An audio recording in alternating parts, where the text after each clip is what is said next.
It is a day in the winter. After heavy snows, the whole Yan city seems to be covered in a silvery coat. A very large city, Yan City can accommodate several million people, and so the mansion of the person who is in charge of the 3 counties comprising the eastern region, East Vanquishing Prince, Xingyun, is located in the city. The East Vanquishing Prince mansion occupies an extremely large area with its main entrance kept open all the time. The main entrance is also very large, enough for 6 or 7 people to enter at the same time. Moreover, 2 bare-chested vigorous men who are about 2 meters tall and look as if they are carved from rock are standing on the left and right-hand sides of the entrance with their eyes coldly glancing at the crowds of passers-by. Each of them is carrying a huge blood-red battle knife on his muscular tiger-like back. At first sight, the knives are at least 1.5 meters long. It is a winter day, the ground is totally covered by snowflakes, the temperature is frighteningly low and even the rivers have frozen, yet these 2 men are bare-chested.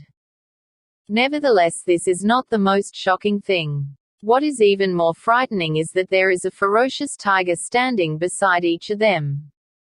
The tigers are red like flame from top to toe and are about 2 meters long. Every time they sweep their iron whip-like tails, they cause the air to tremble. Their eyes radiate cold rays of light.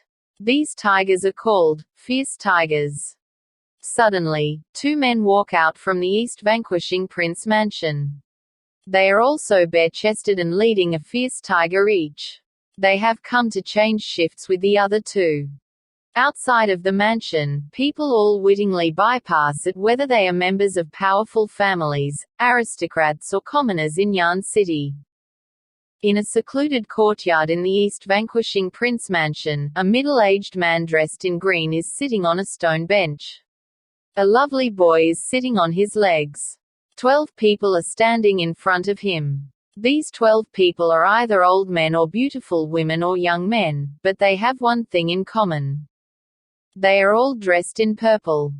"Father, what have you called up so many teachers for?" asks Xingyun, who is just 6 years old and is sitting on his father's thighs. Idly kneading a snowball in his hands, he looks at his father Xingyun with doubtful eyes.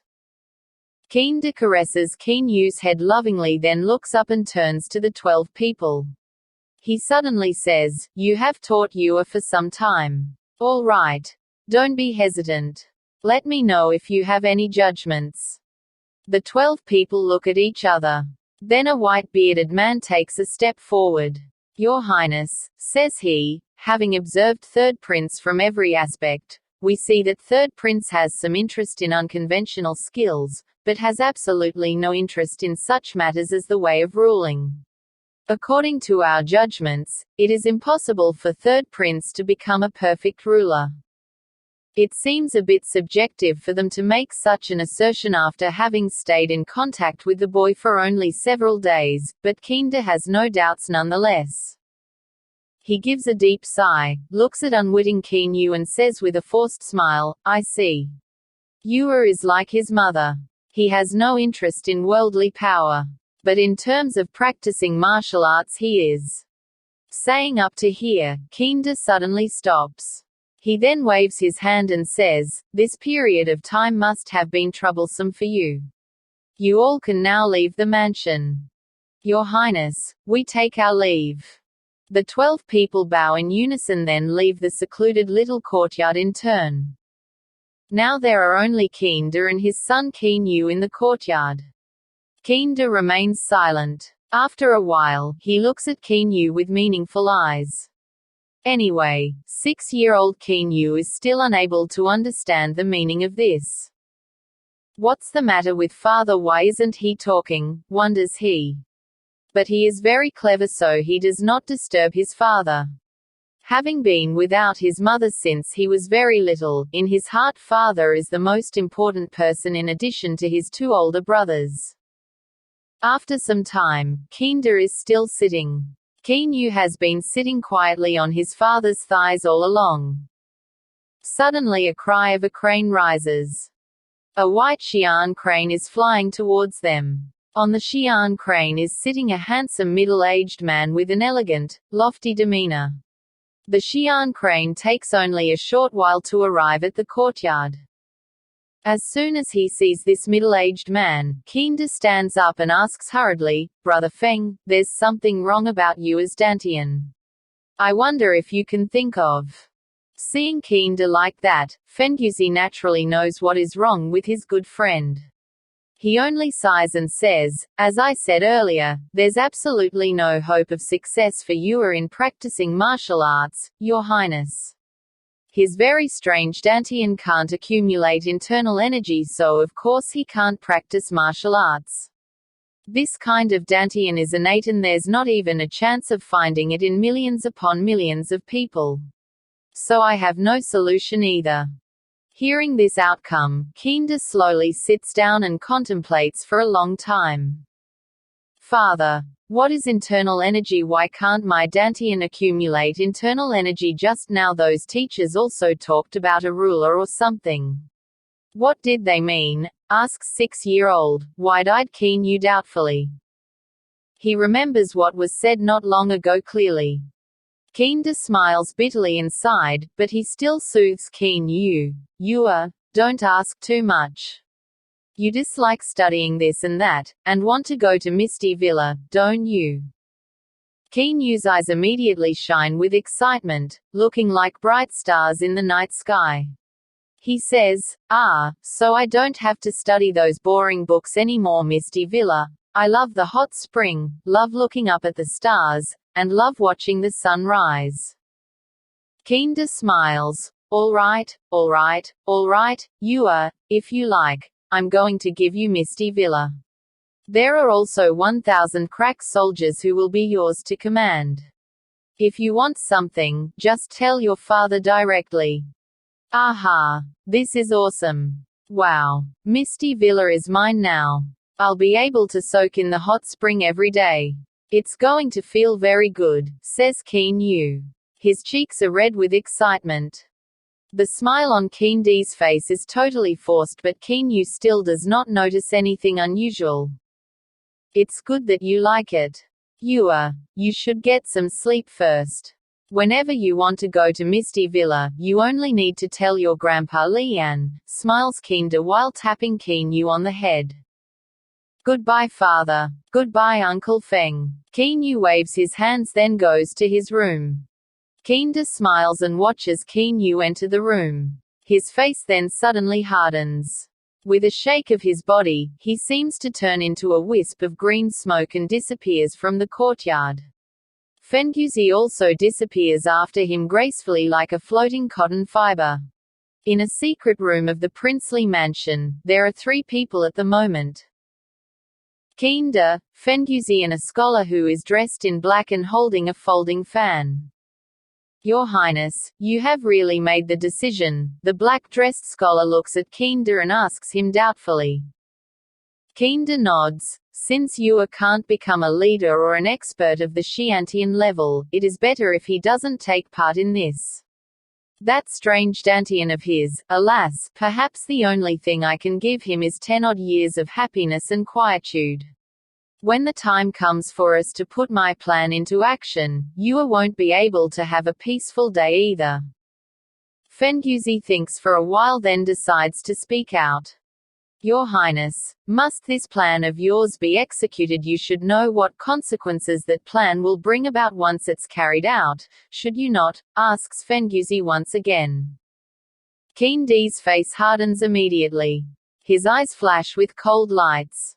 He says, "It doesn't matter if it is for the ancestors of the Qin clan or for Jingyi, this plan must be carried out. Jingyi left me 3 sons, although there's something wrong with you Dantian. But Fenga and Zhenga are good at martial arts and literature respectively, enough to make this matter of importance successful. Zhu Yuan, has the first move, shadowy chess, been started?" The black-dressed scholar Zhu Yuan waves his fan a couple of times then folds it and says with a smile, "Don't worry, Your Highness. I have everything in the palm of my hand." "Good. Very good." Xingyun's eyes radiate killing intent. The place where East vanquishing Prince Kinde lives is called the Qianlong continent, which has a large area. To this day no one has ever been able to measure it. This is due mostly to the fact that the easternmost part of the Qianlong continent is occupied by an immense wilderness. The wilderness has many high mountain ranges and is covered by thick forests. It also has countless demonic beasts. The deeper one goes into the wilderness, the more dangerous the beasts he will encounter. Therefore, not even the powerful people honorably styled Shangxian on the Qianlong continent have been able to explore this immense wilderness fully. On the west side of the immense wilderness, there are three big kingdoms, ruled respectively by the Chu dynasty, the Ming dynasty and the Han dynasty. The populations of the three kingdoms amount to approximately 10 billion people. The continent's area is even more shockingly large. Of the three dynasties, Chu is the most powerful, but there is a very special clan within its kingdom, the Qin clan. The Qin clan occupies the three counties comprising the eastern region out of the Chu kingdom's 12 counties. It has a heritage that has been passed down for several hundred years. Its footing in the three eastern region counties is so profound that even the Chu emperor will find it extremely difficult to deal with the Qin clan. Moreover, the clan has a unique corps called the Fierce Tiger Corps. Fierce tigers, crimson from head to toe and having a fairly large body, are a particular type of tiger. The method of breeding them on a large scale is the most important secret of the Qin clan. The Qin clan has charge of an army of 600,000 men, 50,000 of whom belong to the Fierce Tiger Corps. Every soldier of the corps rides a fierce tiger.